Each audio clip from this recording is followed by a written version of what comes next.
Để mở đầu cho chương trình của ngày hôm nay, kênh xin kính chúc tất cả quý cô chú và anh chị em cùng gia quyến một năm mới thật nhiều sức khỏe, hạnh phúc, an khang. Và tiếp sau đây là tường thuật trực tiếp bài phát biểu của cựu Tổng thống Donald Trump.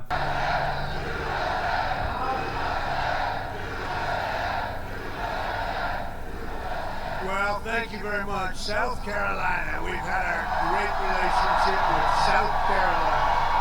Thank you very much. And I'm thrilled to be back in this beautiful state. We love this state. With thousands of hardworking, God-fearing American patriots.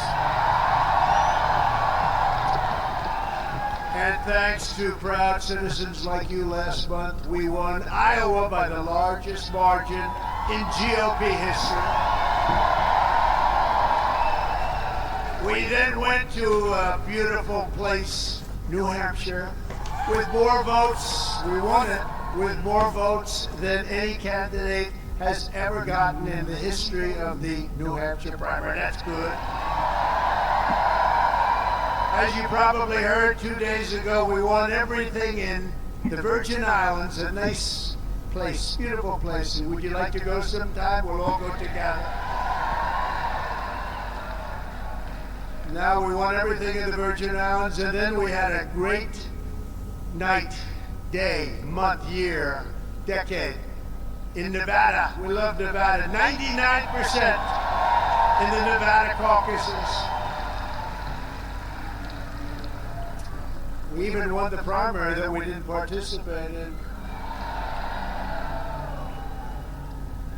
We won the primary by 48 points and we didn't participate in it. It was very, I think I was known as not this name. No, we won the primary by a lot. We didn't have much competition, to be honest with you. But we got more votes than anybody in Nevada in the caucuses. We got more votes than anybody in the history of that. So far we're breaking every record. And I have a feeling we're going to do that again, right, Henry, in South Carolina. We're going to do it again. I think so. We don't have much competition, I will tell you. Turned out we have a lot less competition than we thought. 14 days from now, each and every one of you is going to get out and vote and deliver a gigantic win right here in South Carolina. And this November, we're going to win the White House and we're going to take back our country. We're going to take it back. Terrible what's been happening. Early voting for South Carolina begins, the primary begins, you got to get out. We want to send a signal for November. We just want to send, we want to win this thing so big, we want to send a signal because we have to take back. They are destroying our country. This man is destroying our country. So on Monday, go vote. Early voting, go vote. Let's not forget that this week we also had another massive victory that every conservative should celebrate. We crushed crooked Joe Biden's disastrous open borders bill. Crushed it.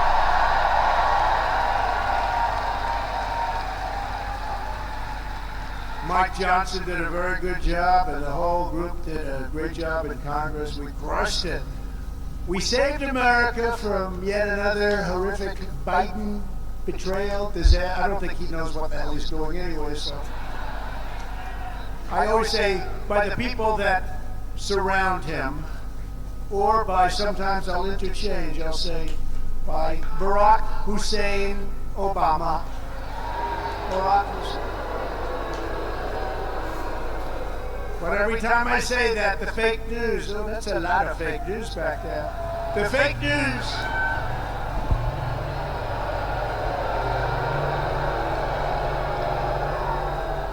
Every time I say it, anytime I want to have a little fun, Governor, we have fun sometimes, even though the country's going to hell, we have to have a little bit of fun.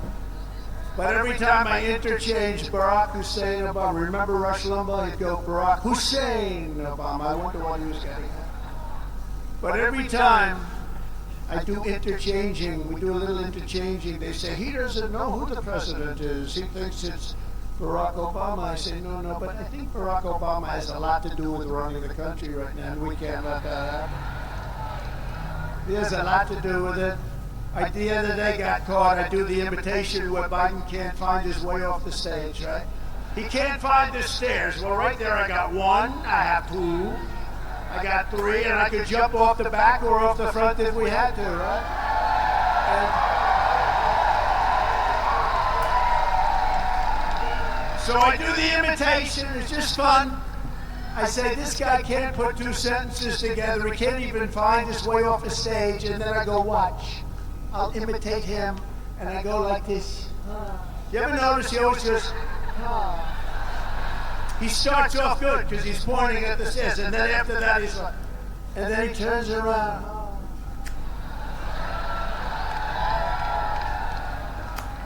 And in Nevada, where we did so well, we had a wall in the back. We don't have a wall here, we have great people. As opposed to a wall.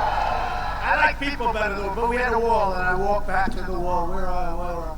And then I came back and we had a great, we did a very good speech. They said he was unable to find his way off the stage. You know why? Because they're among the most dishonest people you'll ever see. So what I do, you have to be very careful with sarcasm and having a lot of fun, because they don't like fun. They use it to your disadvantage. But I will say that I've never seen such spirit as we have right now. Never. You look outside. I mean, this is a big place and all, but I think you have 4 or 5 times the number of people outside. You can't get them in. Would anybody like to give up their place? No? No, Vernon? The answer is no. I just made a very short, you know, we have big screens outside. I made a little short speech, but we're going to have to come back and maybe use the airport, do something. But we got to get everybody. We got to get everybody in. But among other travesties, Biden's horrendous border plan would have allowed millions and millions. This is the worst border plan I've ever seen. You know, you don't need a bill or a plan. All you have to do as president is say, shut the border, like I did. I said, shut the border. You don't need bills and plans. Would have allowed millions of illegal aliens a year flooding unchecked across our borders. Virtually unlimited number of illegals from countries such as Somalia, the Congo, Libya, Yemen, and Iran. A lot of people coming in from Iran, a lot of people coming from China. A lot of people coming from Russia. You know, it's interesting. They're coming from these places. Sadly, I don't want to say this to the women. I don't want to insult the women, but there are very few women coming in. They're almost all men, 18 to 25. That means fighting age. That's fighting age. So they have something planned, and we're not going to stand for it. They are destroying our country. This group of fascists, they're destroying our country. They talk about democracy. Biden is bad for democracy because he's grossly incompetent. That's why he's bad for democracy. He is bad for democracy. Plus he uses DOJ and FBI and everything he can to go after an opponent. And nothing has ever happened like that in this country. Now it does happen in third world countries and banana republics, but so far it hasn't, but it's happened here. And I think it's reverberating against him. I looked at the polls. I think it's actually been it's hard to say it's good to be indicted, but it sure as hell has helped the polls, hasn't it? Because I've never had polls. No, he's bad for democracy. And it would have given him new authority, the bill would have given him new authority to grant mass asylum, which, by the way, Bird Brain loves mass asylum. There's nothing nice about her. I will never run against President Trump. He's a great president, the greatest president in my lifetime, which is actually quite a bit now. The greatest president in my lifetime, she said. I will never run against him. Then she comes over to see me at Mar-a-Lago. Sir, I will never run against you. She brought her husband. Where's her husband? Oh, he's away. He's away. What happened to her husband? What happened to her husband? Where is he? He's gone. He knew He knew. But no, think of this, I will never run against you, sir, but it's all over tape. We've got like 19 versions. The great Dan Scavino, he made 19 versions of it. I will never run against it. Will you run against it? I will never. A little while later, I'd like to announce my candidacy. We don't need people like this. And I'll tell you what, she did a job, she was fine, she was okay. But I didn't put her there because I wanted her there at the United Nations. That was up to me. I wanted to take your lieutenant governor, who's right here, and make him governor. That's what I wanted. And I wanted you to have Peggy as a first lady. Got the best first lady. So, that's, I'm interested in that too. Because this man, when I was campaigning, for a long time I got along with her, made contributions to the governor. She'd always call contributions, got for years. And then I decided to run, and I said, one person I know I have is Nikki. I have Nikki Haley. Tricky Nikki. I have Haley. And so now I announce, and I call various people for endorsements. I don't think they mean much unless it's my endorsement, right, Henry? It doesn't mean much. And she didn't return my call. This years ago. And then I called her again. Finally she returned, no, I'm sorry, I'm with somebody else. I won't tell you because it happens to be now a friend of mine. We've all unified as friends. But you know what? It's not China. No, it's not China.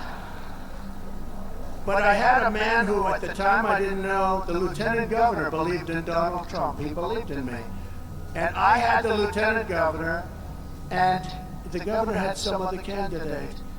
And Henry, we blew that field away like nothing, right? And he and Peggy, at 6 in the morning, I said, who the hell is the guy?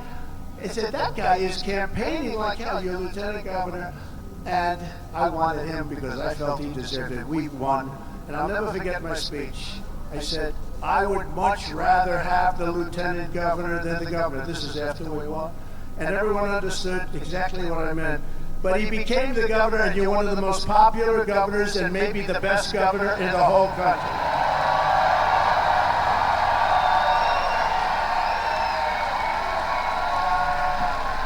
Oh, he didn't expect to build up like that.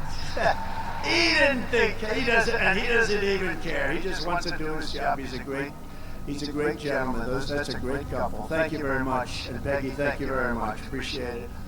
What Crooked Joe is doing to our border is a crime against this nation, but he will not get away with it. We're not going to allow these horrible offenses to take place. He'll be tried by the ballot box. You know that? He's going to be tried in, by, and for the ballot box in November.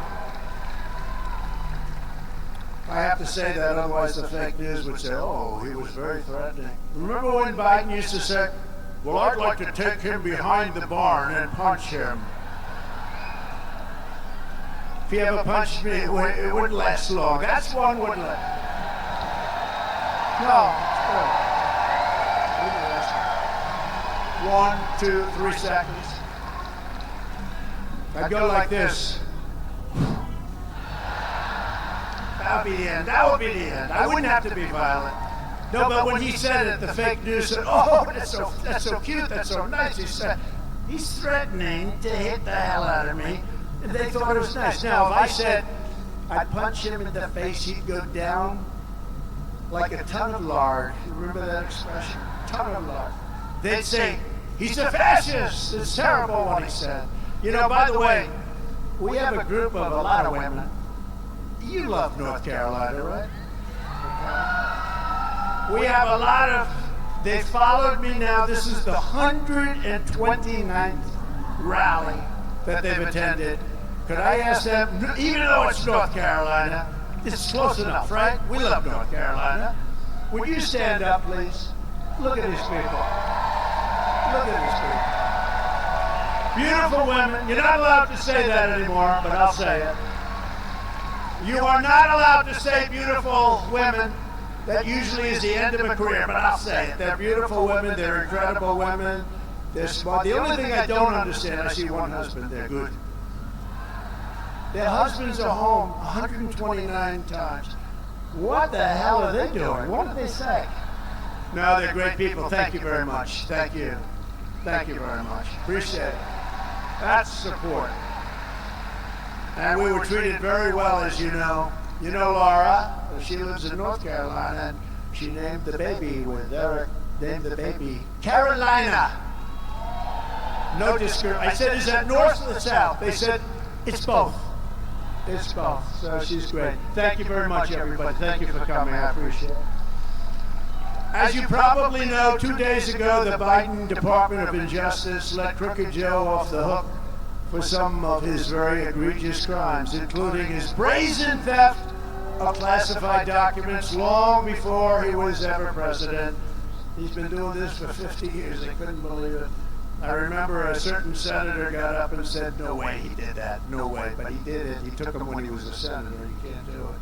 Now, in my case, I'm covered by the Presidential Records Act. I'm allowed to do what I do. But he wasn't covered. He was a vice president, not covered, and he was a senator. But this is yet more proof that we have a weaponized two-tier system of justice in this country. Crooked Joe got off scot-free. Now, I don't know if you call it scot-free. They said he was a mental basket case. Okay, so I wouldn't say it's totally scot-free. In fact, I think maybe if I had my choice, I'd take the other. I'd go through a little process, but that's better than what happened. But they said he was a disaster mentally, and he willfully stole gigantic numbers of classified documents, willfully. But because of his condition mentally, is this guy going to make it to the starting gate, seriously? Well, it shows you the power of incumbency, doesn't it? If that happens, it's sort of an incredible thing. But I've been saying no, but you never know. Be the first time I've been wrong in a long time, right? Trump was right about everything. We called every war, we called every single problem. And we would have never had any of those problems. We wouldn't have had Israel attacked. We wouldn't have had Ukraine and Russia fighting and killing everybody and blowing up their cities. And we wouldn't have had inflation because it was started by energy. It was started by oil, gasoline, which doubled, more than doubled. But these documents, stuffing them in his drawers, stashing them in crumpled boxes, and those boxes were heavily used. You know, when you look at those boxes, those suckers were in and out. A lot of people saw those documents. They didn't see the ones we had. We had them locked up, and we had Secret Service all the time because I was president all the time. And leaving them strewn all over the garage for his precious Corvette. You ever hear him talk about the Corvettes, my Corvette? You can cut that garage door with the scissors, you know, flimsy. So you can take up scissors and just go like this. Those are the ones you buy for $139, right? The whole door. Not including the motor. On top of it all, Biden aides deleted incriminating evidence after the appointment of the special counsel. So I did behave with the special. I was very nice. I knew exactly what they were doing. It was election interference. I knew it exactly. As soon as I got even a call, this was election interference. I knew that. But we worked with them. We were going to give them whatever they needed. They came over to Mar-a-Lago. It was all very nice. In fact, I even treated them to lunch. I wasn't there, but I treated them to lunch. Obviously, I should have treated them to dinner. The lunch wasn't good enough, right? But I understood. But despite all of the facts, I was actually president, and the president has tremendous powers of declassification authority, etc. We did everything right. Biden's thugs are still trying to put me in jail on fake charges for crimes that they openly admit that Crooked Joe did. He actually did these crimes. Now, I'm not looking for anything to happen to this guy. He wouldn't know the difference. I mean, I don't think he even knows the difference. She goes, we are. There'll be no revenge. No revenge. Does everybody agree no revenge? No revenge. But this is selective political persecution, not prosecution, persecution. If there was one shred of honesty or decency left in the radical left of Democrat Party, and there's not, but it's a radical left. They've gone so far off. Open borders, high interest rates, horrible what they're teaching your children in school. a woke military. We have a great military, but it's headed by woke people at the top. They're trying to change it. Not going to happen. We defeated ISIS in 4 weeks. Everyone said it would take 4 years. We did it in 4 weeks. We have a great military.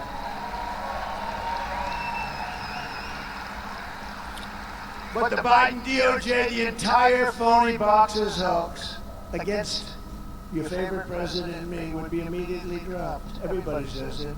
We've had 3 or 4 legal scholars today say, well, that's the end of that case against Trump, because you can't have one guy get out and then another guy who did nothing wrong. Nothing wrong. He did tremendous wrong. And I'm not even asking, because if you look back, all presidents have taken a lot of stuff. I mean, that would mean every president, including Obama, Clinton, Bush, every one of them would right now be in the who's gal. That wouldn't look too good in history, would it? But we did everything right. He did everything wrong. And what they should do is that case should be dropped immediately by deranged Jack Smith. Did you ever hear of deranged Jack Smith? He's a prosecutor.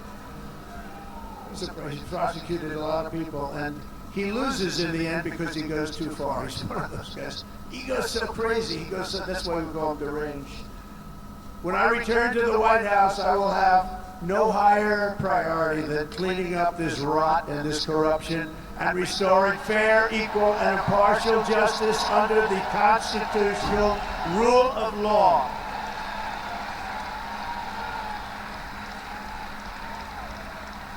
The special counsel's report tries to let Biden off by claiming that he is too mentally incompetent to convict at a trial. But if Joe Biden is not fit to charge, they're not going to charge him with a crime, but it's okay for him to become commander-in-chief. Think of that one. Thank you, that one.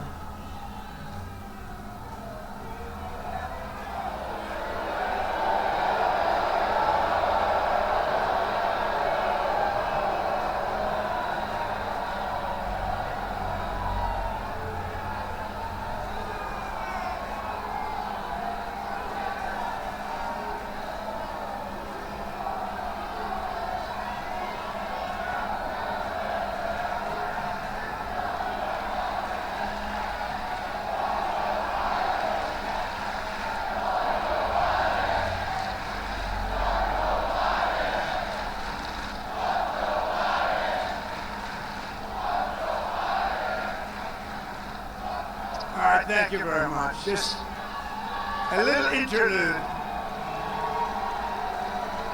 You know, that used to happen all the time. Now it doesn't happen too much.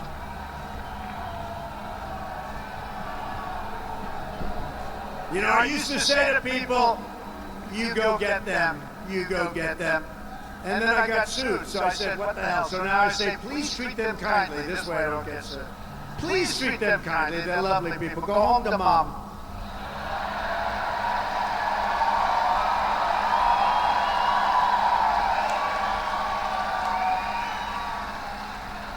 But we know that Joe Biden has always been too mentally incompetent. Is he gone? I think he's gone. We don't have that. Remember, we used to have it all the time?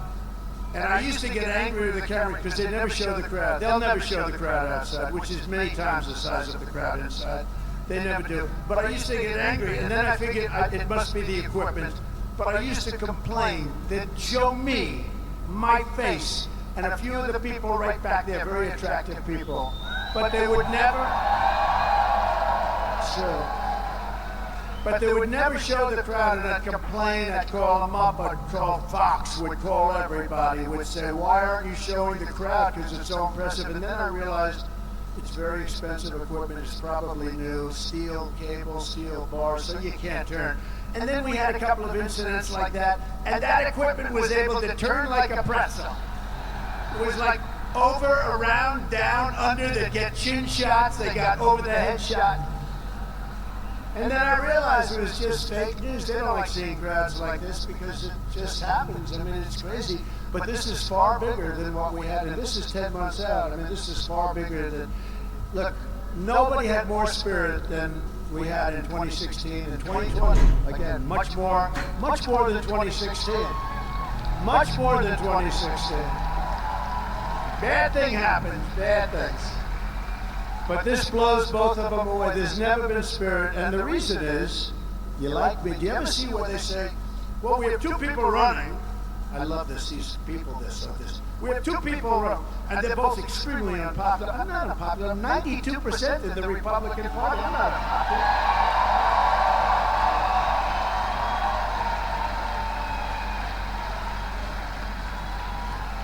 I mean, brain dead, she's got, you know what she's got? Like 12%.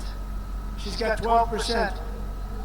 There was a poll came out today, 87 to like 9, and they're 3% undecided. 3%. No, we gotta win this thing. We have to win it big. We have to win, not against her. That's irrelevant. We have to win it. We have to set, that's why you have to vote. We have to set a signal out to the whole world that come November it's going to be different. And the reason we have the spirit is because we see how bad they are. If you like me, I love you, I love you. I mean, we've never lost here. We've never lost here. We won our primaries. We won our general election. We don't lose in South Carolina. But you know, I'll tell you, we have to send out the signal that we're not playing games. In November, we're going to win. We're going to take it all back. And this is sending out the signal, just like in Iowa, just like in New Hampshire, just like the Virgin Islands. You know, they said, oh, she worked hard on the Virgin Islands. You know, she got nothing. The real problem facing our country is not Joe Biden's decline. The real problem is that Joe Biden is causing America's decline. He's causing it. Who the hell would allow people to pour into our country? Who would allow this to happen? We built 561 miles of wall. We were ready to put up another 200, way over what I projected and said. We were going to put up another 200. Everything was done. It was all made. Fantastic people. Tom Homan, you know Tom Homan, the great Tom Homan. I think he's here someplace. Brandon Judd from Border Patrol. The people from ICE are represented. ICE, how about ICE? They walk into a pack of the toughest gangs. They just walk in. You don't see anything happening except fists are flying. And then 2 minutes later, you see them walk out carrying real thugs, dangerous people, people that kill young girls walking to school. They knife them. They use a knife, not a gun, because it's more painful. These are real bad people. And the job that ICE does, we took out thousands and thousands of MS-13, the toughest gang, right, Lieutenant Governor? The toughest gang in the world. We took out thousands of them. And ICE did it. ICE is very credible, brave patriots, really, and they don't get treated with respect, just like our great police officers. They do not get treated with the kind of respect that they should get. In everything he does, crooked Joe Biden puts illegal aliens first, he puts Ukraine first, he puts China first. Well, he has to put China first. He gets paid off by China. The guy gets millions of dollars. He gets millions of dollars. Why the hell wouldn't he put him first? He's actually afraid because they'll reveal, because they know how much he really got. You know, Congress has done a good job, but many times if they find that, it's a little bit like the border. When they say that so many people were screened, they don't talk about the millions of people that came through. They come through the border, millions of people, and nobody knows what's going on. What's happening there is so bad. But when you look at it, he puts all of these countries first. He puts Hamas first. He puts Hezbollah first. He puts the environmental maniacs first. And I'm all for the environment. Nobody is more for it than me. But they're trying to destroy our country. You know, China is now building a coal plant a week. And we're not building anything. We're not building anything. The windmills aren't working. The most expensive form of energy ever. Germany tried it. They wanted to go for windmills and solar. They would have been out of business in about 3 months. Can't fire up the big factories, can't do it. And you have clean, beautiful natural gas. You have clean coal. You have great things. We have more, by the way, we have more liquid gold under our feet, right? Mr. Congressman, great job you did. Great speech. Great speech, Michael. But they put everyone first except us. He puts America last. And He puts our workers last. He puts our safety last. We don't know. You know, the people coming into our country, many terrorists coming in. In 20, they just did this chart on one of the fake news stations. I couldn't believe it. This is real news. 2019, they showed that under Trump, there were no terrorists. We had all sorts of bans. We had bans on everything. We didn't like people. We didn't like countries. We didn't like what was happening in the country. We didn't let them in. But we had big bans, and we got approval through the Supreme Court of the United States. It was very controversial. But we never had a terrorist attack during the 4 years that I was president. And we won't again. We won't again.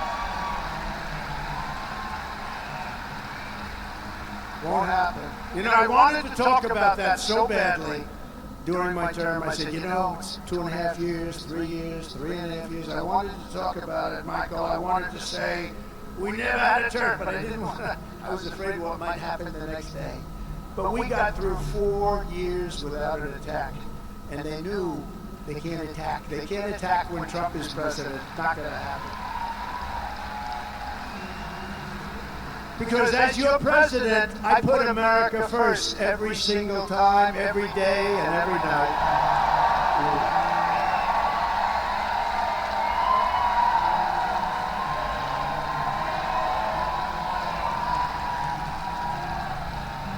But before we can defeat crooked Joe Biden this November, we first turn, and we have to, the page forever on America last. He actually says, we've got to stop MAGA. You ever see it? Like, how about the scene where he had like the devil's colors behind him, right? And he's up there. Now, fortunately, he was stuttering badly, and he just, and this is not from any problem other than the brain's not working too well. We got to put America. We got to make America great again. Oh, is that what it means? Because he doesn't know. If you asked him what does MAGA stand for, he would not be able to tell you. And I've called for cognitive tests. I actually think anybody running for president should have tests. I think, and I pass them every time. Dr. Ronnie Jackson gave me the first one. Anybody running for president. I don't think Nikki would pass the test, I really don't. But anybody running for president, regardless of age, I think they should pass the test. Vice president, certain positions. They say it's not constitutional. I'd be willing to waive it. Let's waive it. But I think they should. Haley is the candidate of globalists and warmongers who want to spend trillions and trillions of dollars on endless wars. She's always in favor of fighting wars. You know, during my term, we defeated ISIS. We knocked out the worst terrorists in the world. You know that. We took out the worst terrorists, the 2 of them. You know who they are. Took them out. Don't have to mention the names. Everyone knows who they are. Soleimani, you know that, right? Al-Baghdadi, you know, the founder of ISIS. We took him out. Soleimani, the head of, he was, I think, the Iranians actually, they were so afraid of this guy. He was a vicious guy, father of the roadside bomb. All of the soldiers that some in this room, I saw some in this room, where they lost their legs, their arms, they got badly, so badly, but we took him out. And al-Baghdadi, the founder of ISIS, tried to rebuild it again. I wiped it out, I wiped him out, I wiped it out, got him down. Conan, remember Conan the dog, right? Conan. We gave Conan a medal. Conan the dog. Conan was pretty well guy. That was the last thing he heard was Conan running at him. But they're gone, and we defeated, and we didn't go into one war. I'm the first president in 76 years that didn't get into a war. First war. It's a big thing. It's easy to go into war. You know, we rebuilt the military. It's easy to go into war. We're going to go in and knock the hell out of somebody. We have the best equipment in the world because of me. I rebuilt the military. We had fighter jets that were 53 years old. And we have all brand new F-35s now. We have the greatest military in the world. We really do. When I went after ISIS, I was told 4 years, and we took them out in just a matter of weeks. The whole thing gone, 100%. I remember we got it down to 98%. And I said, let's get out of here, because Iran doesn't want ISIS. Their enemies, natural enemies. Russia doesn't want. I said, let them finish off the final two. Let's get the hell out of there. I want to get out after 20 years of ridiculous spending of billions and trillions of dollars. And the fake news said, he didn't finish the job. It's 98%. I figured let them take out the tube a little. So you know what I said? All right, fellas, go and knock the hell out of them. Let's get the hell out. We finished 100%. We knocked out ISIS. General Raisin Cane, right? Raisin, you know Raisin Cane? General Raisin Cane was great. He did a great job. We got some great generals, not the guys you see on television that leave Afghanistan. Let's take the soldiers out first. Let's take the military out first. If I ask a child, there's a beautiful child sitting on the 10th row right there, about 11 years, 10 years old. If I ask that young man, what do you think we should do? Should we take the military out first or last? He would tell me, sir, last. What's wrong with you asking me a stupid question like that, sir? We took the military out first. We didn't take our equipment. We left $85 billion worth of equipment. We left the saddest. Look, we had 13 incredible soldiers. I've gotten to know their families. 13 military killed, violently killed, blown up. 38 people so horrifically hit. And nobody talks about that. You ever hear that? You probably never heard that from anybody else. Nobody talks about the 38 people so badly hit. Legs gone, arms gone, faces just so sad. I visited many of them in Walter Reed. By the way, one of the greatest hospitals in the world. Those doctors are incredible. What they do is incredible. 5 years ago, they could have never lived, but it's incredible. 38 so badly hurt. And we left a lot of hostages. We left a lot of Americans there who got out with the planes. Remember the planes? He said, there'll never be another Vietnam with the helicopters. This made Vietnam look like it was a picnic. It was terrible. People falling off the planes. Remember that scene of the planes leaving, and they had many people sitting on the wings of the planes and the wheels of the planes, and they were falling off at 3,000 feet. That's 3 times the height of the Empire State Building. They were falling off the planes. There was never a scene like that. And there's never been an embarrassment like that in the history of our country. We've never been so embarrassed. And that's why Putin, I believe, because I know Putin very well, very smart, very sharp. They hate when I say that, you know. They say, oh, you know, President Xi of China. I said, very smart man. They asked me, is he smart? I said, well, let's go a step above that. Let's say he's a brilliant guy. The press goes, he called President Xi brilliant. Well, he's a guy who controls 1.4 billion people with the United States. I'd say he's smart. He respected this country. We didn't play games, and we took out billions, hundreds of billions of dollars out of China. No president has ever taken out 10 cents out of China. We took out hundreds of billions of dollars.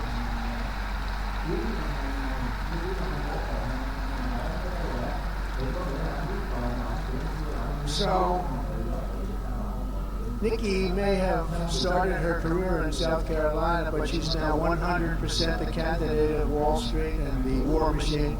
She wants to go to war with everybody. She wants to kill people.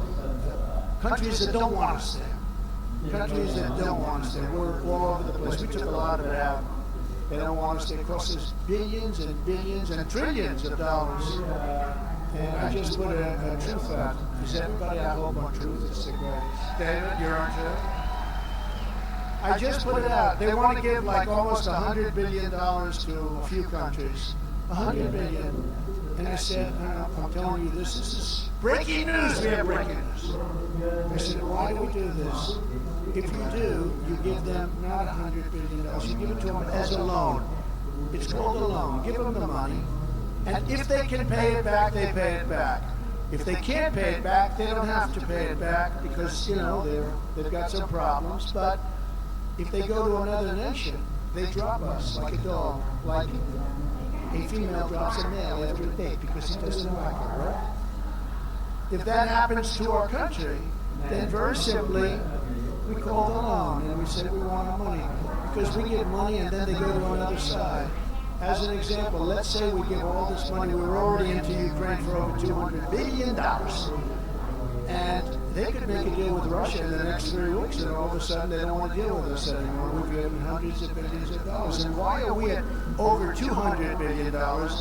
And the European nations are, if you add them up, it's a very similar sized economy. They're $25 billion. So we're at 200 plus. And it affects them much more. We have a thing called an ocean between us, right? It affects them much more. But we're at 200. They're 250. I did the same thing with NATO. I got them to pay up. NATO was busted until I came along. I said, everybody's going to pay. They said, well, if we don't pay, are you still going to protect us? I said, absolutely not. They couldn't believe the answer. And everybody, you never saw more money pour in. The Secretary General Stoltenberg, well, I don't know if he is anymore, but he was my biggest fan. He said, all these presidents came in, they'd make a speech, they'd leave, and that was it. And they all owed money. And they wouldn't pay out. I came in, I made a speech, and I said, you got to pay out. They asked me that question. One of the presidents of a big country stood up and said, well, sir, if we don't pay and we're attacked by Russia, would you protect us? I said, you didn't pay? You're delinquent? He said, yes. Let's say that happened. No, I would not protect you. In fact, I would encourage them to do whatever the hell they want. You got to pay. You got to pay your bills. And the money came flowing in. And Henry would know this. If I said, yes, I will, you don't have to pay. Yes, I will. Most politicians have said to them, yes, we will protect you under any circumstance. Well, then they're never paying up. I said, no, you have to understand. You don't pay your bills, you get no protection. It's very simple. Hundreds of billions of dollars came into NATO, and that's why they have money today, because of what I did. And then I hear that they like Obama better. They should like Obama better. You know why? Because he didn't ask for anything. We were like the stupid country of the world, and we're not going to be the stupid country of the world any longer. We're not going to be got bad under this guy. So he now wants to send them $50, $60 billion. I have to say one thing. I think the greatest salesman ever in history is Zelensky. And I like Zelensky because during the hoax of, the impeachment hoax, they said I made a threatening phone call to him. And when they asked him, he said, no, it wasn't threatening, it was a very nice call. He could have played to the bandwagon. He didn't do that. He told the truth. So I like Zelensky, but that war's got to end. We can make a deal on that war. One of the things we're going to do is we're going to get that war ended. That war is a disaster. Thousands, hundreds of thousands of people are being killed, far more than you're reading about. And you notice you don't hear about that war anymore. You know why? Because they're not doing well, that's why. Because the fake news is totally bought in, and now they're saying this is not working out. No, we got to get that war settled, and I'll get it settled. It would have never happened with Putin. It would have never happened. And by the way, it didn't happen for 4 years. It didn't happen. We'll get it settled.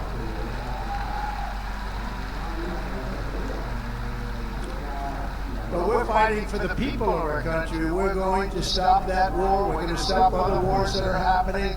But when you think of what took place in Israel just a short while ago, would have never happened. Even the Democrats were on television the other day. Deface the Nation. Did you ever watch the show Deface? Ladies and gentlemen, it's Donald Trump on Deface the Nation. No, I think it was Deface the Nation. They're all sort of the same. All very radical and crazy. But they were saying that, one thing I will admit, if Trump were president, you wouldn't have had Israel attacked, you wouldn't have had Ukraine attacked, and you wouldn't have had inflation. Other than that, but we're going to drain the swamp. We started off, we fired Comey, that fraud. We got rid of that guy and got rid of a lot of others. And then we had COVID came in, and we had the greatest economy in history. Even for 4 years, the greatest economy, but just prior to COVID, we had to fix that. Nobody knew what it was. I get great credit for economy. I get great credit for the military. I get great credit for foreign policy. Viktor Orban, did you ever hear him? Prime Minister of Hungary. Great guy. He was interviewed recently, and they said, what's going on? The whole world is blowing up. He said, I have a simple solution. Let the United States of America elect quickly Donald Trump. It will all end very fast. We're not going to have any more problems. He said, you're not going to have any problems. He's one of the toughest guys, a smart guy, great guy, loves his country. But he said, and I don't use this term, but he used this term, China was afraid of Donald Trump. Russia was afraid. Remember when I stopped their pipeline, Nord Stream 2, I stopped it. I said, it's over. You're not going to do it. You're not going to have a pipeline going all through Europe. And I stopped it. And it was done. Then Biden came in, he approved it, like so crazy.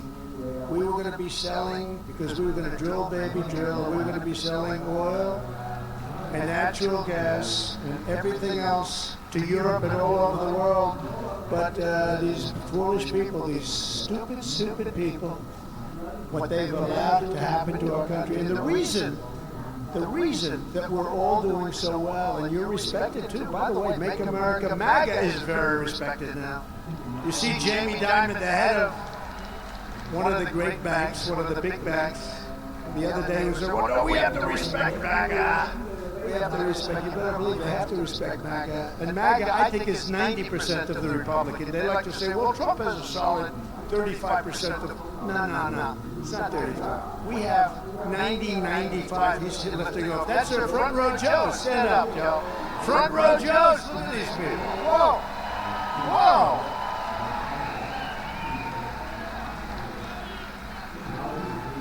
They might even have your record, North Carolina, okay? All these North Carolina women. But they come to a lot of events, and they're rich people, I think, right? They have plenty of cash. They got a lot of cash. They got to have a lot of cash. They follow me all over the place. Thank you. No, they're great people, actually.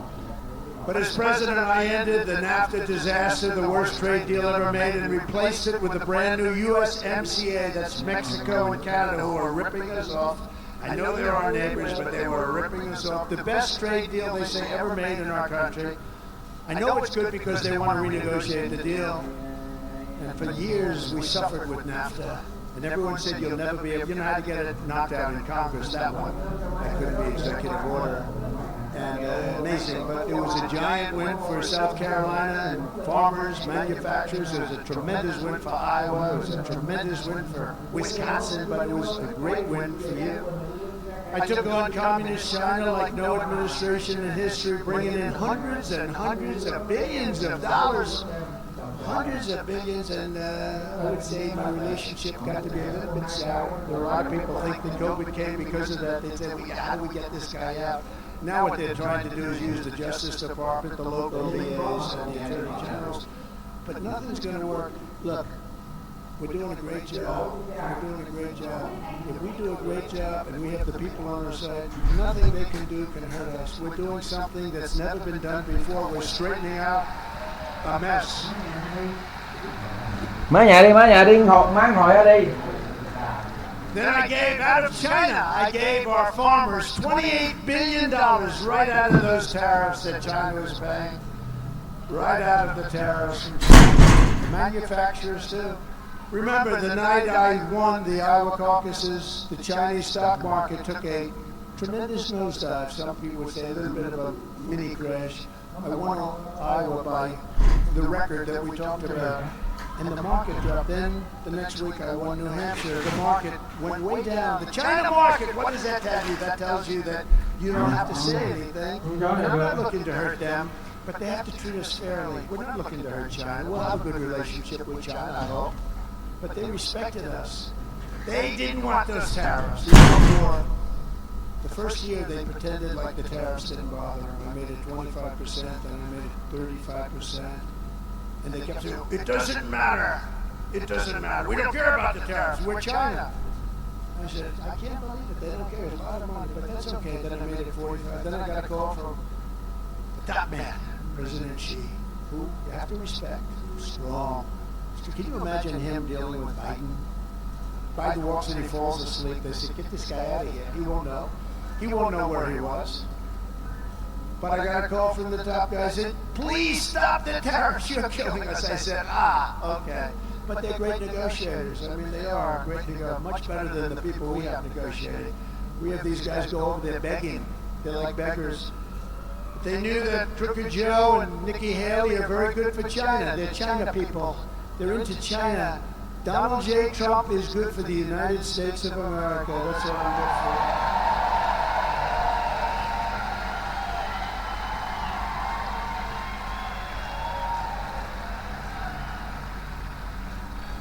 By the way, did you see the picture? And we have, I have hardly used this crazy teleprompter today. It's terrible. We have enough time for this, right? Yes? Do we have enough time? Should we give you, David, should we give you Club for Growth? Club for Growth. David, stand up, please. He's now with us 100%. He's with us 100%. Thank you. Thank you. Good to have you, man. Now, did they show you the picture of Mitt Romney? He's like kryptonite. If you touch Mitt Romney, you go down. I had a certain senator, I won't say which one. I endorsed him. He took a 44-point lead, and then Mitt Romney got involved with him. And he started saying, here's the endorsement of Mitt Romney. That's a kill. He went from 44-point lead to a 10-point deficit. But I got involved because I knew it wasn't true. And he won his state. It was a great victory. I don't want to tell you the senator. A lot of people know. Could have been more than one senator. Mitt Romney is kryptonite. Mitt Romney is a friend of Nikki Haley. And you saw the screen. I think you saw the screen, Chad.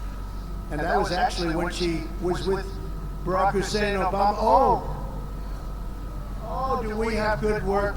This was not, exactly, this was not on the screen. Congratulations, people in the back.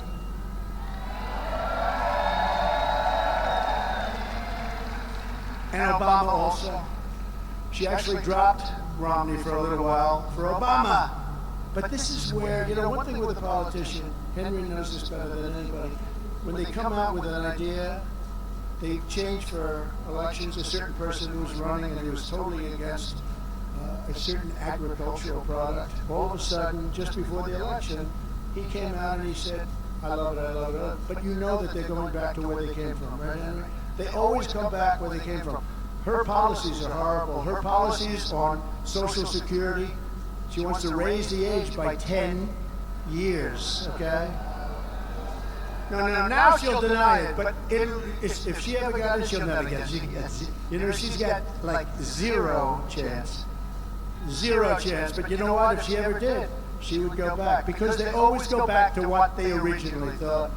But it's no wonder Joe Biden and his thugs are so desperate to stop us. They know that we are the only ones who can stop them. We're the only ones. That's why they are weaponizing law enforcement for the high-level purpose of election interference, which is illegal what they're doing too, by the way. They love to talk about democracy, but they're the ones who are weaponizing the DOJ, the FBI, our election systems, local DAs. I got DAs. If I fly over a Democrat state, if I fly over what's called the blue state in my plane, I get a subpoena the next day. Please report to a grand jury. Right? Vernon. I get a subpoena. I had more subpoenas than anybody probably in history. I think I had between Congress and every Democrat DA. I think I had more. I always say, I said, I got indicted more than Alphonse Capone. You ever hear of Alphonse? A very nice guy with Scarface. Al Capone, the greatest of them all, the greatest mobster of them all. Trump got indicted more. Can you imagine? And it all took place within a matter of minutes. It's election interference. Election. I wonder what my great father and mother, they're up in heaven. Believe it or not, my father was a tough guy, but he would make heaven because he had a great heart. And my mother, there's no doubt about it. My father is questionable, but my mother, there's no doubt. But they're both up there. And they're looking up and they're looking. She's going to say, Mary, our son is indicted more than Al Capone. How the hell did this ever happen? And it all took place within moments. But they're coming after you in many ways. They're coming after you. I'm just, I'm just stopping them. I'm stopping them. I always will. Somebody asked me the other day, a very important, very, very successful guy asked me, they see what we have to go through with these maniacs. They're lunatics, and they see what I go through. And I said, it doesn't bother me because I have such support. It really doesn't bother me, which probably tells you there's a little bit of a screw loose there. Because a lot of people would be not able to function. But it actually it inspires me. They said, if you had it to do again, you had a great life. I had the greatest life. I had the most beautiful places. I had a beautiful life. did tremendous. Had a book. It became the biggest book. Many books, but had a book, one of the biggest books ever. A thing called The Art of the Deal. Had a television show, became the top show. The Apprentice.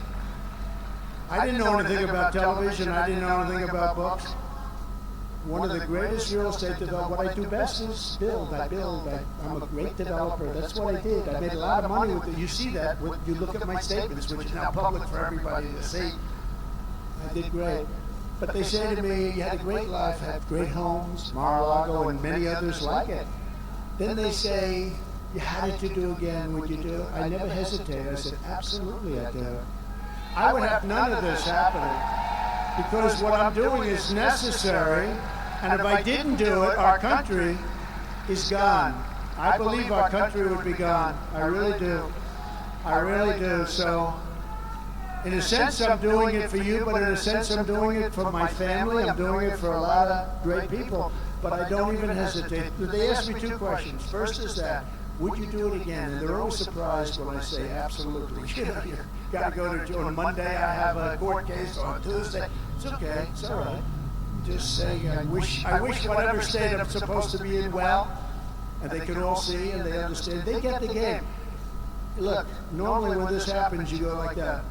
You announce, here's what happens. You get indicted, you go to the microphone. Ladies and gentlemen, I'd like to announce my retirement from politics. I will be going home to spend more time with my family and to fight for my name. That's what happens. 99.9%, right? Henry wouldn't know because he's not even close.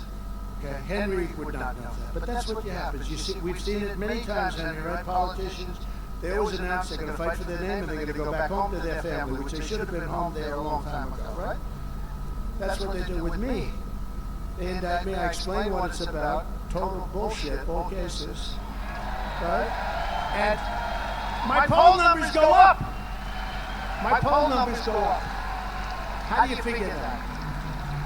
But Joe Biden and the fascists that control him are a true threat to democracy. You know, he's controlled by fascists and bad people. All of this persecution is only happening because we're leading so big in the polls. If I wasn't running right now, or if I was in 5th place, or if I was like Haley, like 70 points down, I wouldn't be under indictment. I wouldn't have any problems right now. In the latest morning console poll, highly respected, we're at 80% in the Republican primary, and we're dominating Crooked Joe in the general election by numbers that nobody's ever seen before. In fact, our lead against Biden is the largest it has ever been. 6, 7, 8, 9. We have won at 11 points, which is hard. I have a friend that called me, he's not into politics. He said, could I ask you a question? How come you're only leading Biden by 8 points? I said, because if I ran this speech that I'm supposed to be using, but I decided not to. You know why? Because I feel at home with South Carolina. I'm at home. No, if I ran this book, if I ran that book, you start off with 39 points if you're a Democrat. I actually told my children, they're great. I have great children, smart children. They worked hard, very hard. I said, I don't want to get in your way, but it's a lot easier and a lot safer to be a Democrat. It's true. If I read that book, nothing else, just a book, has no life, no nothing, you get 39 points. That's why it amazes me. In other words, a Democrat, between the unions, the civil service, and a few other groups, I won't mention them, but you get 39 points, right? So no matter who you are, this microphone would get 39 points. We start off with nothing. We start off with nothing. We don't have that. We have to run the whole East Coast like I did twice. I did better the second time. But we have to run the East Coast, then we have to take the Midwest, then we have to do all sorts of things. I'll never forget that incredible 2016, though, when everyone said, well, he has no chance. Remember, they gave me a 2% chance, right? Remember the poll, the number, some genius sold his whole company to the New York Times. They paid him millions of dollars because he gave me a 2% chance. And then as you win states, you go from 2% to 4% to 10% to 14%. So I started off at 2% the evening of the the evening, that fatal evening, that fatal for the enemy, totally fatal for the enemy. So I stole it for 2%, and then it comes out, Donald Trump has won the state of Florida. Oh, that's nice. So now I go from 2% chance to an 8% chance. Then we win Georgia, we win North Carolina, we win South Carolina, we win ultimately Pennsylvania, we ran the whole East Coast. And you remember that lunatic with the glasses?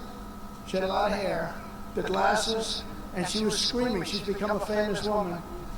So we go from 2% to 6% to 12% to 14%. Now they're starting to get a little bit nervous. And then they said, well, North Carolina is a firewall. Donald Trump has won the state of North Carolina. They said, and we won North Carolina.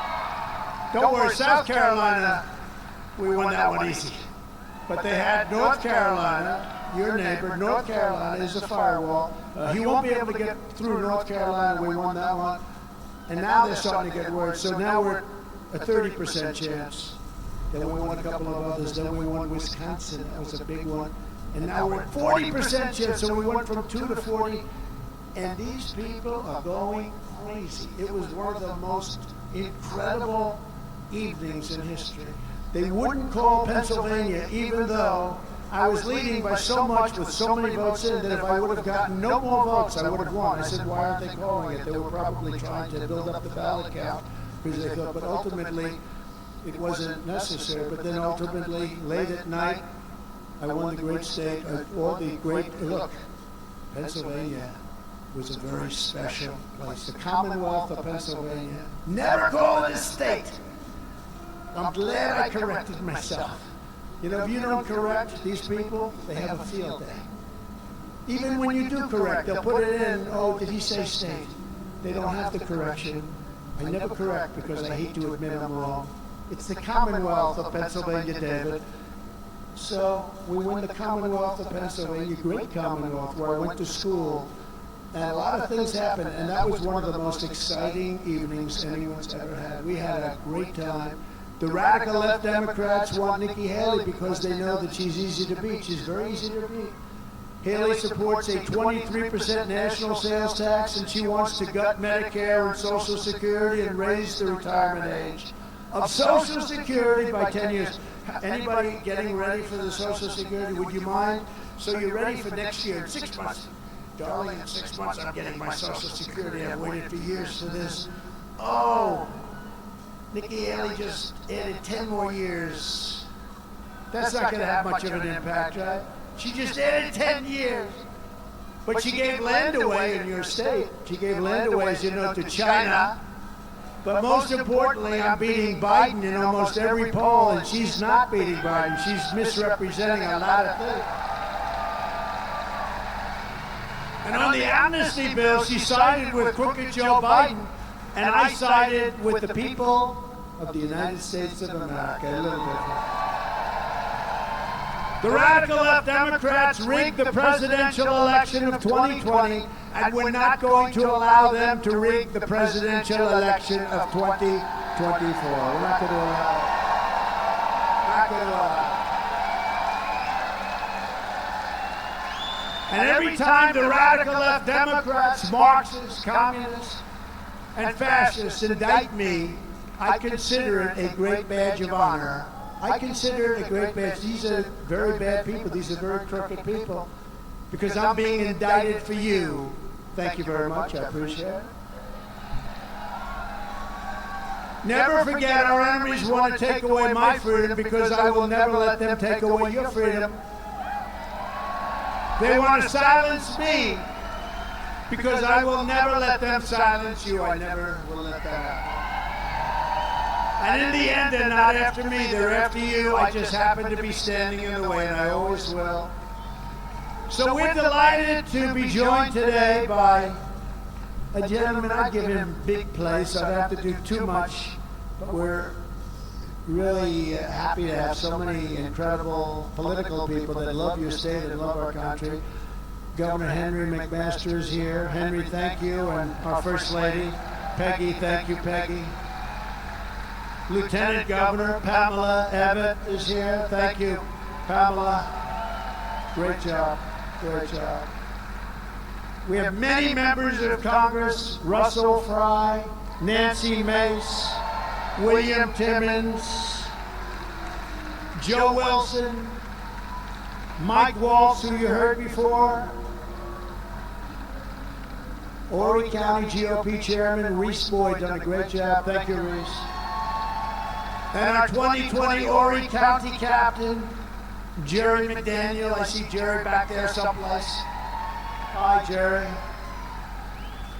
A man who did a fantastic job as ambassador. He really, one of the best. He really brought a lot of people together. Ambassador Ed McMullen.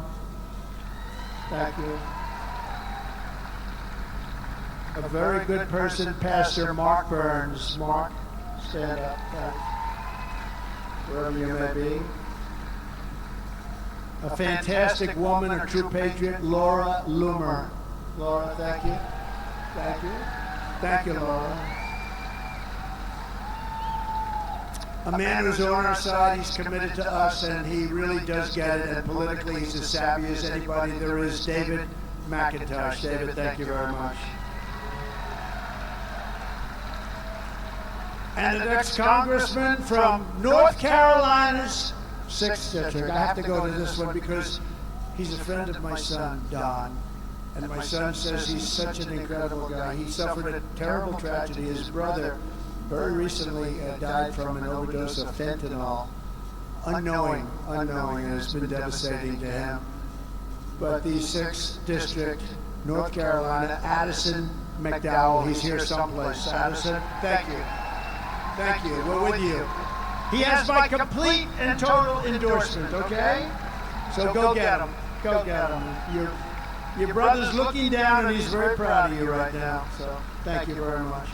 From the very first day that we take back the White House from crooked Joe Biden, who I believe, and I believe this strongly, we're going to have the 4 greatest years in the history of our country, and frankly, we have to. We have to. We have no choice because we're so far behind.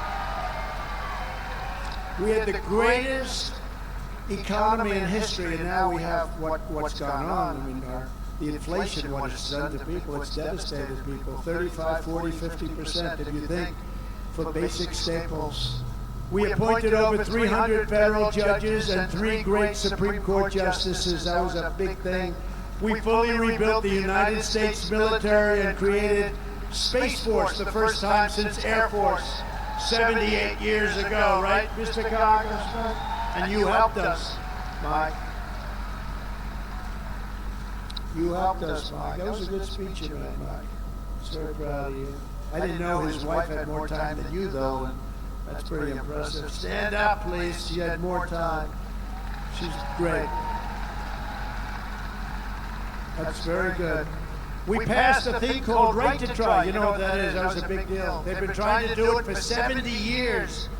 It's not as easy as it sounds, but this is where we have the greatest doctors and lab technicians and labs in the world for medical purposes and for other purposes too.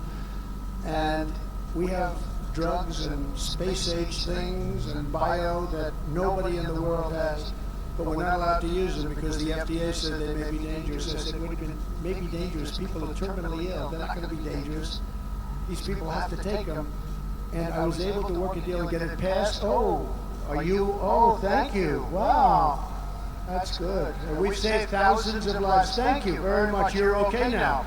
Wow. And I never met that woman in my life. I know what happens. They'll say, she was a shill. They put her in. That's great. That's great. Many, many people, thousands and thousands of people have been saved. And we gave them the right to try. We gave them the right. They were going to Asia, they were going to Europe, they were going all over the world. And if they had no money, they were just going home and dying. Most of them had no money. They go home and die. But we gave them a license. And it was very tough because the doctors didn't want it, because they didn't want it on the records. The drug companies hated the idea because they didn't want to take somebody that was very severely ill, terminally ill, and if the drug doesn't work, they're going to have to report it. So we made the insurance companies hated it, and the country hated it because the country ends up being sued all the time. So they have to sign what's called the release. And we released the country from liability, they released the drug companies from liability, and the drug companies didn't have to report when somebody is that ill. They had a separate list. And this was such a success, Right to Try. And thousands of people are living now who would be dead. And some are living without a problem, where they're literally healthy people. They don't even have to go back. I'm so proud of you. That's so great. Wow, that's really nice. Thank you very much. That is so nice that you do that. Thank you very much. And for our great veterans, we passed VA accountability and VA choice. Now, accountability is we fired 9,000 people from the Veterans Administration, the hospitals. They were sadists, they were thieves. They would beat up our soldiers when our soldiers weren't in prime time. They couldn't have done it in prime time. They would have gotten their ass kicked. But they did. They were sadists. They were actually, who would think this? And you couldn't, because the civil service was, you couldn't do anything about it. They would steal. In Arizona, we had somebody stole $400,000 and they couldn't fire the person. They caught them stealing $400,000 and you couldn't fire them because of the laws. But we got accountability done, and we got something that was even better. VA choice. We had choice. If you couldn't see your doctor within 24 hours, you go to a private doctor outside, we pay the bill. We saved thousands of lives. Thousands and thousands of lives. And we had the most, thank you. No, so great. You know, it's interesting, when I did that, I came up with that idea at a meeting. I had a meeting with a lot of generals, and they were saying how bad it was in the Veterans Administration, because people would have to wait 3, 4, 5 months to see a doctor. You're pointing, right? 3, 4, 5 months, sometimes they'd never get to see a doctor. And I said, I have an idea. If you don't see a doctor within the first few days, you go out and you get a private doctor. I thought I was so brilliant. I said, this is a great idea. They've had that idea for 50 years. They couldn't get it passed, right, Mike? They couldn't get it passed. But we got it passed with the help of those people right there and plenty of others. Russell helped in a little bit later stage. Russell is so great. But we got it passed, and now they are seeing the doctor if they don't have it. Sometimes, you know, the doctors are great, but they're just loaded. And what happens is we send those people out, we have deals worked out with many doctors all over, and they come back, and we're saving thousands of lives by doing that. I mean, some people go in, they're not very sick, and after waiting for 4 or 5 months without seeing a doctor, they become terminally ill for something that could have been done with a simple procedure, even a simple pill. They become terminally ill waiting. That's happened many, many times, thousands of times. And I'm very proud of Right to Try, because everyone said you couldn't get it approved. It would almost be impossible. I had to go through Congress, so we appreciate the congressman, and David, your help too. We appreciate the people in the room. A lot of these people worked very hard on that one, especially. And we had the most secure border in the history of our country. 3 years ago, we had the most secure border in the history of our country. We ended catch and release in our country. We had catch and release, but it was in Mexico. We released them in Mexico. We built tremendous hundreds of miles of the wall. We got Mexico to give us, free of charge, 28,000 soldiers right on our border. And we created the strongest border that we've ever had. We got rid of so many things, and for medical reasons, if you were sick, you couldn't come into our country. You know all about that. We had a lot of things. They've given it all up. Now we have people that are not only, in many cases, from prisons and jails and from mental institutions. We have people pouring into our country that are very ill, and diseases that can be passed on to others. And they're coming in by the thousands and tens of thousands. And if you want, I said to my people, should I do it? And they said, well, you could ask, would you like to hear the snake? Does anybody know? You know the snake, right? Should we do the snake? Does everybody have time? It's not too long. So this is a little takeoff on a very successful song from many, many years ago. And it was redone a little bit to make it more pertinent, but I think it is, because we have people coming into our country who shouldn't be here. We have people coming into our country who are going to cause tremendous problems, 100% certain that there'll be terrorist attacks in the not too distant future. 100%. That's a pretty big statement. So we did this, we wrote it, and people really understand it. It's very understandable and beautiful and tragic, both at the same time. On her way to work one morning, down the path along the lake, a tender-hearted woman saw a poor, half-frozen snake. Her pretty colored skin had been all frosted with the dew. "Poor thing," she said, "I'll take you in, and I'll take care of you. Take me in, O tender woman, take me in, for heaven's sake. Take me in, O tender woman," cried the vicious snake. She wrapped him up all cozy in a comforter of silk and laid him by the fireside with some honey and some milk. She turned away from him and looked him in the eye. She said she finally had arrived, and now she could be happy taking care of this magnificent creature. "Take me in, O tender woman, take me in, for heaven's sake. Take me in, O tender woman," cried the vicious snake. She clutched him to her bosom. "You're so beautiful," she cried, "but if I hadn't brought you in by now, you surely would have died."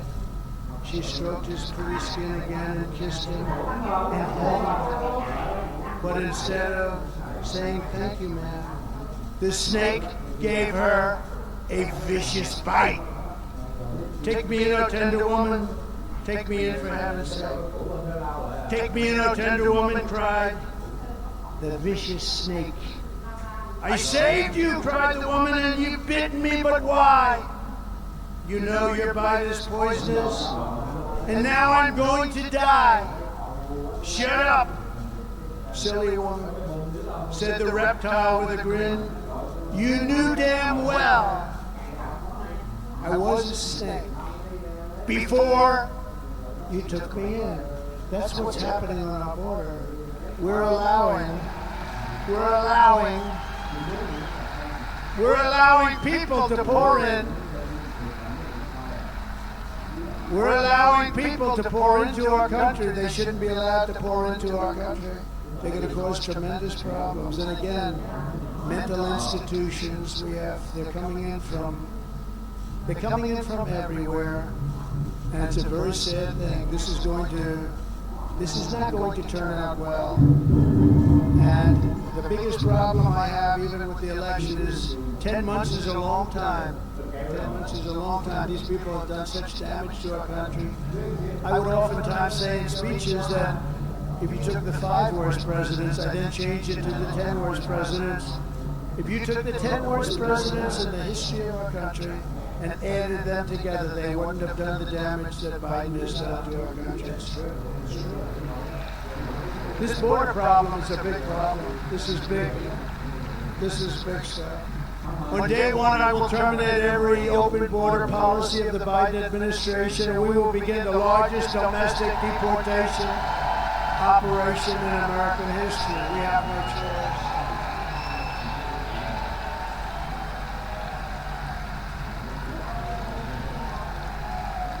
We have no choice. We don't want to do that. We have no choice. Dwight Eisenhower, President Eisenhower, was actually a pretty tough guy, tougher than people think. And he did it years ago. We will restore law and order. I will direct a completely overhauled DOJ to investigate every radical, out-of-control prosecutor in America for their illegal, racist, and reverse enforcement of the law.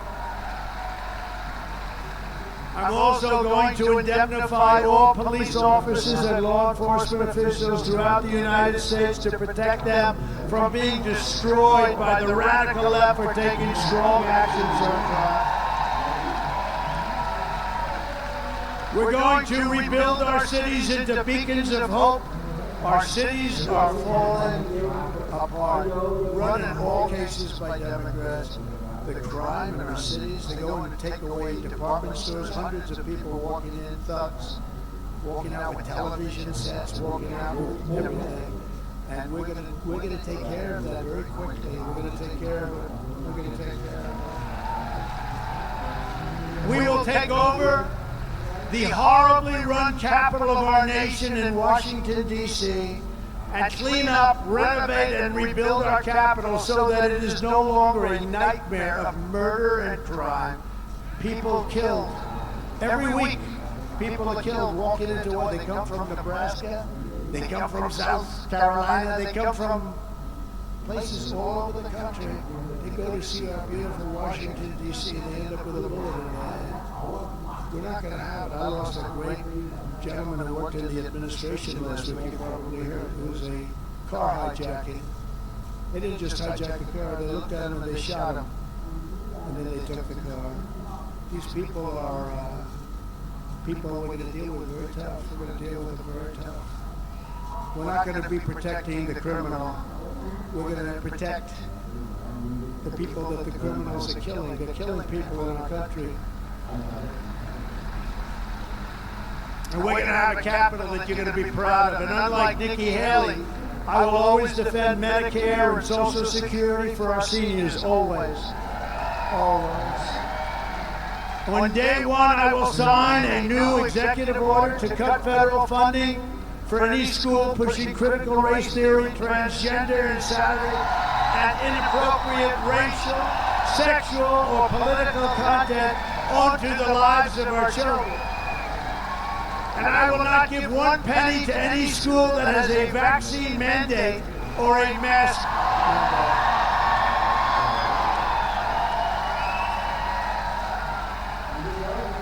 And I can't even believe I have to say it, but I do have to say it because I guess I'm a politician. I guess. I don't feel like a politician.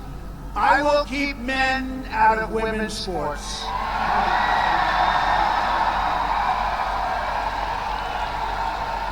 And I will fully uphold the Second Amendment, our very under siege. We will protect innocent life and will restore free speech into our country. We don't have free speech. We don't have a fair press, and we don't have free speech. And I will secure our elections. One of the most important things. Remember, to have a great country, you have to have strong borders and free elections. We have neither. We have neither. Our goal will be one day voting with paper ballots, voter ID. One day voting.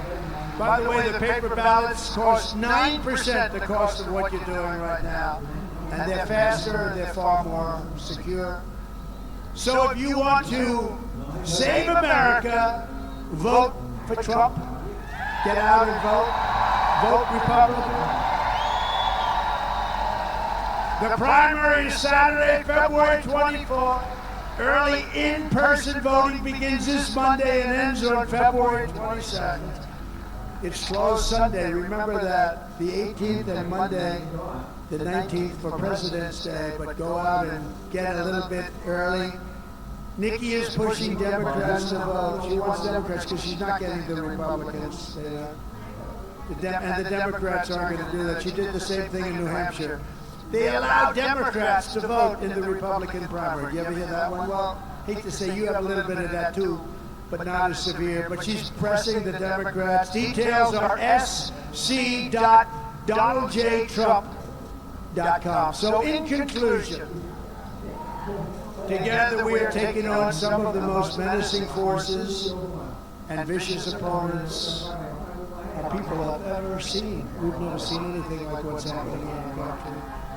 And the danger from within is far greater, in my opinion, than the danger on the outside of our country. That's danger, but this is serious. The fascists, the communists, the serious socialists. We don't even talk about socialism. Remember I said, we will never have a socialist country. I was right. We skipped over socialism. We went right down to communism. It's horrible. But no matter how hateful and corrupt the communists and criminals we are fighting against may be, you must never forget this nation does not belong to them. This nation belongs to you. This is your home. This is your heritage. And our American liberty is your God-given right. From Columbia to Conway, from Greenville to Garden City, and from Foley Beach to Myrtle Beach, we stand on the shoulders of South Carolina heroes who crossed the oceans, settled the continent, tamed the wilderness, laid down the railroads, raised up those big, beautiful skyscrapers. I did that. Won 2 world wars, defeated fascism and communism, and made America the single greatest nation in the world.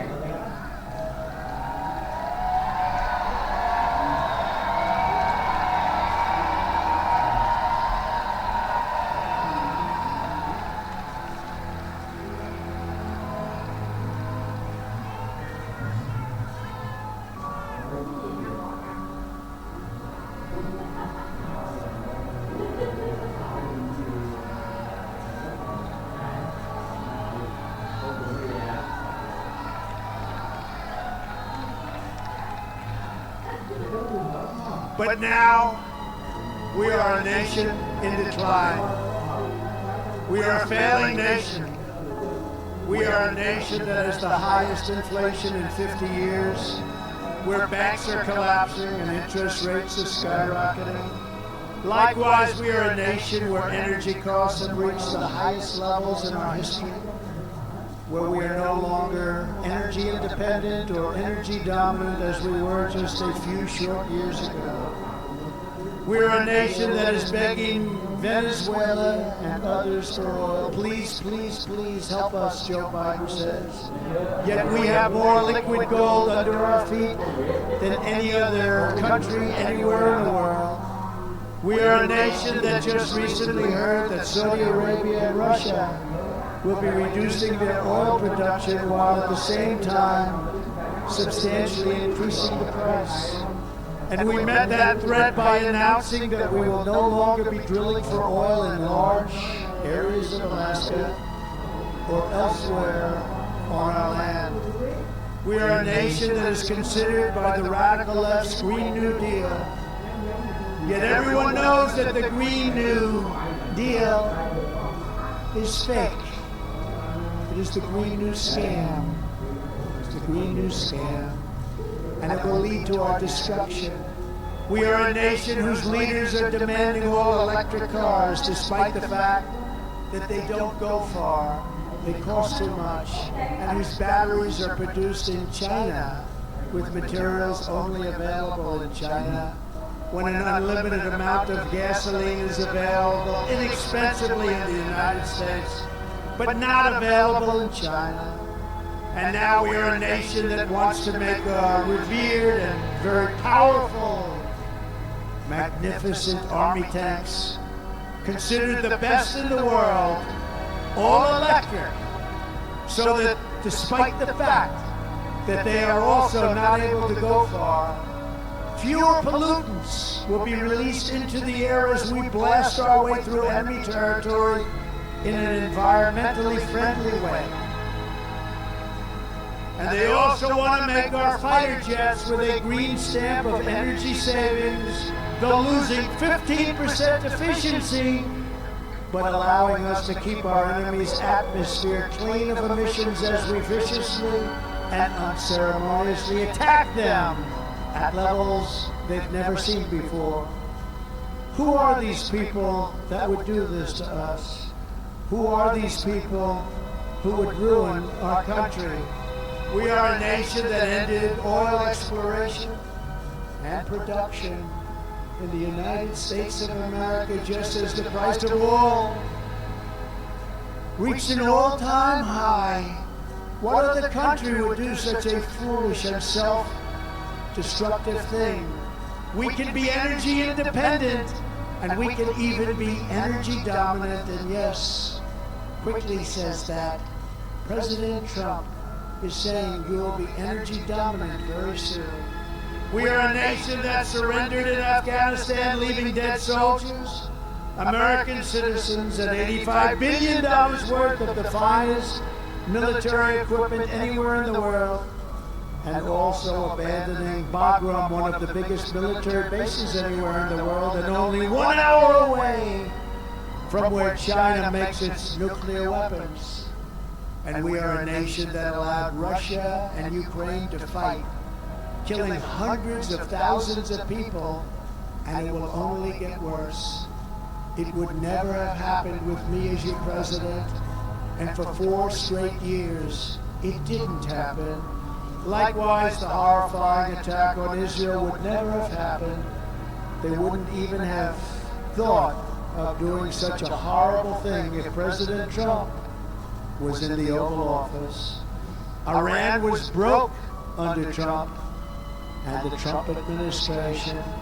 They didn't have the money to fund Hamas and Hezbollah and all of the other instruments of terror. They had no money at all. But those sanctions were lifted by the corrupt Biden administration. And now Iran is a rich country with $200 billion and another $6 billion for hostages. Think of it, $6 billion for 5 hostages and $10 billion for electricity for Iraq. All compliments of the incompetent Biden administration. And China, with Taiwan, is watching, and they're next. We're a nation that allows radical left terrorists to violently attack our cities, leaving behind massive destruction and death, and nothing happens to the criminals that do these terrible, terrible things. There is no punishment, but when people who love our country protest on January 6th in Washington, D.C., they become hostages for many years, unfairly imprisoned for long periods of time. We're a third world nation that has weaponized its law enforcement against the opposing political party like never before. Nothing like this has ever happened in our nation. We've got a Federal Bureau of Investigation that won't allow bad election-changing facts to be presented to the public, and which offers $1 million to a writer of fiction about Donald Trump to lie and say it was fact, where Hunter Biden's laptop from hell was Russian disinformation. And the FBI knew it wasn't, but 51 intelligence agents said it was, and the Department of Justice that refuses to investigate egregious acts of voting irregularities and fraud. And we have a man who is totally corrupt and the worst president in the history of our country, who is cognitively impaired, in no condition to lead, and is now in charge of dealing with Russia and possible nuclear war, which would be World War III and far more devastating than any of the previous world wars because of the power of weaponry like no one has ever seen before. We're a nation that no longer has a free and fair press. Fake news is all you get, and they are indeed the enemy of the people.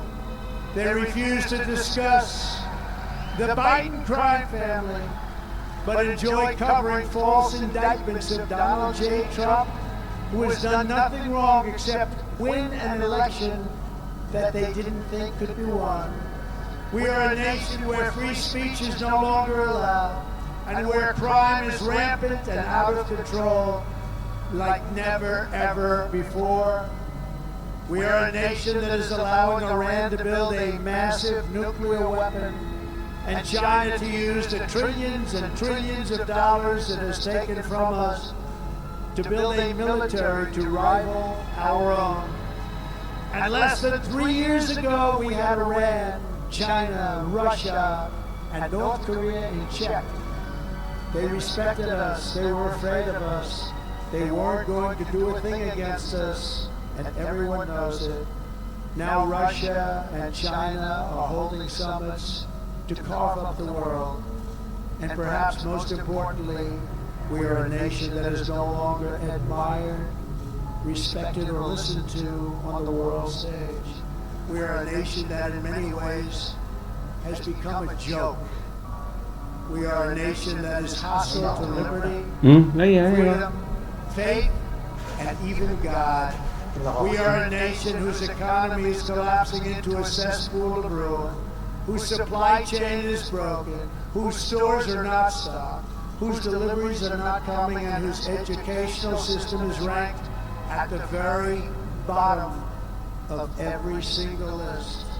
We are a nation that just sold a once great company, United States Steel, to Japan. We are a nation whose stock market's continued success is contingent on MAGA winning the next election. If we don't win the next election, the stock market will crash, just like it did in 1929.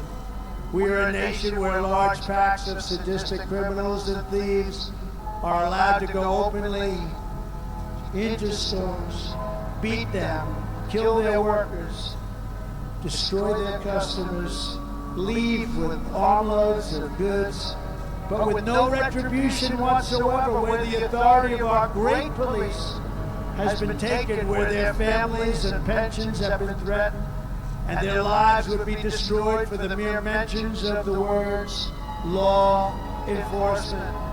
We are a nation where fentanyl and all other forms of illegal drugs are easier to get than groceries to feed our beautiful families.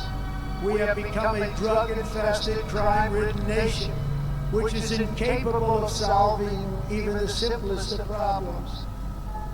We will institute the powerful death penalty for drug dealers, where each dealer is responsible for the death during their lives of 500 people. Mothers will never again be forced to watch their children overdosing and hopelessly dying in their arms, screaming, "What can I do? What can I do? Save my baby, what can I do?" We are a nation whose once revered airports are dirty. They're a crowded mess. You sit and wait for hours and then are notified that the plane won't leave. They have no idea when they will. Where ticket prices have tripled, they don't have the pilots to fly the planes, they don't have qualified air traffic controllers, and they just don't know what the hell they are doing. We are a nation that screens at citizens viciously at all ports, but if you are an illegal alien, you are allowed to flow through our borders by the millions and millions and millions, no matter where you came from, including prisons and mental institutions. We are a nation that has lost its confidence, its willpower, and has lost its strength. We are a nation that has lost its way, but we are not going to allow this horror to continue. 3 years ago, we were a great nation, and we will soon be a great nation again.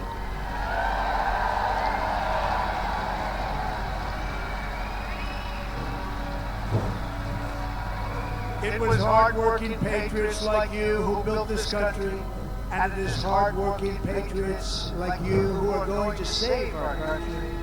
We will fight for America like no one has ever fought before. 2024 is our final battle. With you at my side, we will demolish the deep state. We will expel the warmongers from our government. We will drive out the globalists. We will cast out the communists, Marxists, and fascists. And we will throw off the sick political class that hates our country. We will rout the fake news media. We will drain the swamp. We will liberate our country from these tyrants and villains. Once and for all, we will be liberated. We will be free. Like those patriots before us, we will not bend. We will not break. We will not yield. We will never give in. We will never give up.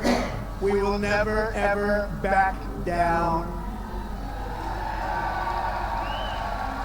With your support, we will go on to victory, the likes of which no one has ever seen before. We will evict crooked Joe Biden from the White House, and we will take back our country on November 5th, 2024.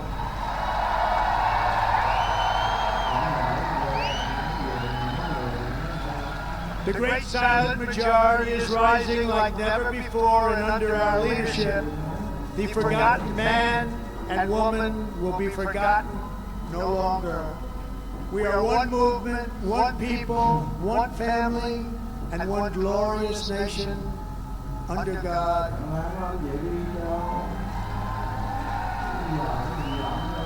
And together, we will make America powerful again.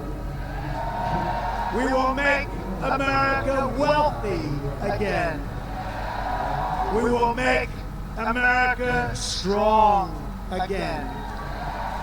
We will make America proud again. We will make America safe again.